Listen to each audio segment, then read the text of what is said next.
जुलाई 2024 रे भारतर समस्त प्रमुख टेलीकॉम कंपनी सेमानक पोस्टपेड एवं प्रीपेड रिचार्ज प्लान मूल्य रे यथेष्ट वृद्धि करथिले।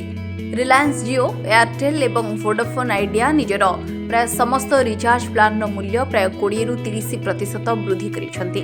फल सारा देश में टेलीकॉम उपभोक्ता प्रभावित होते तांको मासिक बजेट वृद्धि पाइला एवं से एक सस्ता टेलीकॉम नेटवर्क खोजिबा आरंभ कले। यह सुजोगर सबुठारु बड़ फायदा नहीं भारतर सरकारी टेलीकॉम कंपनी बीएसएनएल निजर सस्ता रिचार्ज प्लान विषय लोकों को बहुत आकर्षणीय ढंग से कहितला। ग्राहक माने बीएसएनएल प्रति आकृष्ट होइथिले एवं मात्र एक मास मध्यरे बीएसएनएल रे लक्ष लक्ष नुआ उपभोक्ता जोड़ी होइथिले। जो मध्यरु हजार हजार घरोई कंपनीर नेटवर्क छाड़िथिले। बीएसएनएल निजर आकर्षणीय योजना सह निजर नेटवर्क रे उन्नति आनिबा पई अनेक बड़ निष्पत्ति नेछि। कंपनी द्रुत गति रे सारा देश रे निजर 4G नेटवर्क विस्तार करुछि। खाली सेतिकि नुहे, कंपनी निजर 5G नेटवर्क मध्य आरंभ करिछि। यह व्यतीत बीएसएनएल मध्य अनेक नुआ नुआ प्लान लॉन्च करिछि। तेबे ताहा आज आमे कहिबाकू जाउछु।